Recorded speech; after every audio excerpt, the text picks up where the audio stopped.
Hello, and welcome to another one of these monthly reviews. So this is a look back at the previous month. I'm a little bit late on this one.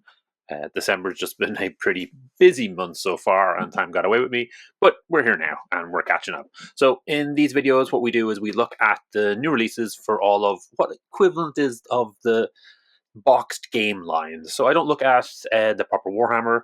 I don't look at Age of Sigmar. And I, for some reason, don't look at Lord of the Rings yet, but we'll see how things go. But all of the other box games that GW produce, I'm pretty much going to be having a quick look to see what came up in the previous month. The idea here is to see what's recently come out and kind of to step away from the hype that we're always looking down the lines. Now, one of the weird things is when we started doing these videos, typically it was a week pre-order. So on the Saturday, you'd pre-order something and it would ship on the Sunday. That during the year moved to a 2-week pre-order, and we are now sitting at a 3-week pre-order. And the releases that have gone up on in December actually have varying dates when you can pre-order them, and there's all sorts of stuff. So obviously things are getting a bit messy for Games Workshop, but that's neither here nor there. We're just going to have a quick look through at everything that they've announced. So anything that went up for pre-order on a Saturday, I think at this stage everything should have hit the shelves by now, but we might be missing something. The first thing, of course, is the Legion's Imperialis release. There were big delays with this. Rumors were around there was some issues with the rulebook. I've looked at the rulebook. I have no idea what has changed, if anything. We have a pretty big selection of things to get through. I'm currently painting a bunch of these models at the moment, and I've got a ton to go through. We also know there are a ton of other releases due to come. We know that the Titanicus range and the Aeronautica range is going to get re-released in the new boxes. For Aeronautica, unfortunately, that does mean none of the Xenos, but we will be getting almost all of the Navy, and we will be getting more of the Astartes, so more of the Space Marine Legion to add in. I'm not going to go through the full set. Legion Imperialis has had a ton of releases and still has more to come. We know from one of the White Dwarfs that there are a lot more models on the way, so we've got lots of things to look forward to with that. Necromunda had a bunch of releases. This is in relation to the Runes of Yardlan book. And in that, we are back out in the Ash Wastes. The Ash Waste Nomads, and here we have the Lady of Ash with her weird flying creature down the bottom right.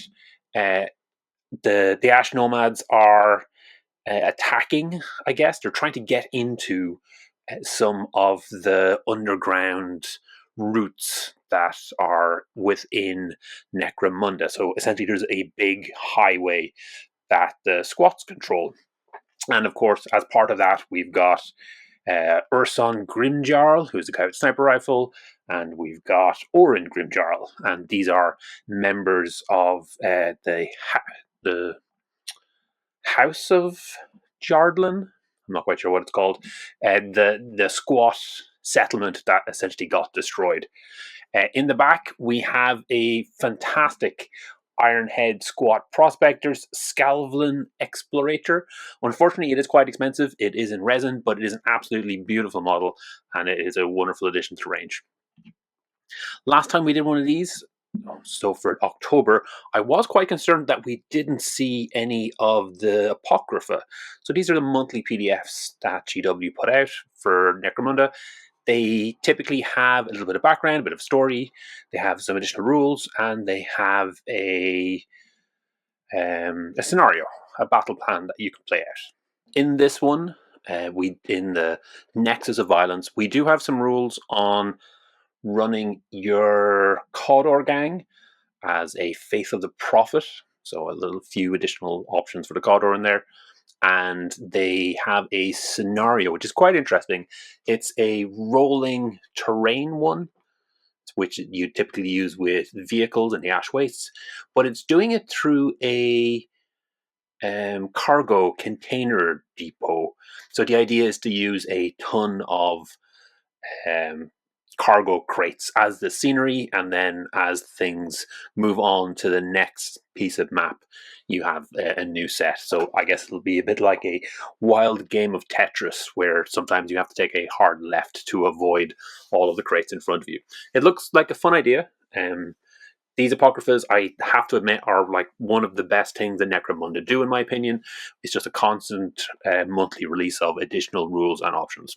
So that's always good to see. For Blood Bowl, we did get a updated FAQ. Wasn't really much in it, to be honest. There was just a couple of clarifications. They did re-release the cheerleaders. There's also some of the referees, and there is a Chaos Mutated Minotaur. So just a bunch of re-releases. I haven't seen any new models for Blood Bowl in November, but we can see a few more being announced in December, which is good to see. Kill Team was in a bit of a weird state. It does look like the release of the next expansion has been delayed. So the only release that they had in November was this Approved Ops pack, which was essentially a re-release with a few extra cards added, from what I can tell. We know there are a lot of cool things for Kill Team on the way, but I guess we're going to see them at the tail end of December and getting released in January. Warcry, on the other hand, got a ton of releases. So, and a lot of them are unrelated to actual models coming out. So the three that I have here, so we've got Black Talons. They obviously are a special pack of Stormcast miniatures that you can get for Age of Sigmar, but they did release a PDF with rules for Warcry, which was absolutely fantastic. The one in the middle is the Cities of Sigmar. Cities of Sigmar got a complete refresh. So before it was split into all the various cities, and you could take elves and dwarfs and humans as you wished. Now they've split them up into essentially the dark elves, the humans, which have their own kind of bespoke using the new models, and then you have the old classic dwarfs. So they have removed the wood elves, which were an option before, and there's a lot of tweaks. But the new range of human City of Sigmar models are absolutely fantastic. I really love them. I definitely am planning on doing a video on this particular PDF release. I just haven't got around to it yet. And then that last bit there is just that there was an FAQ.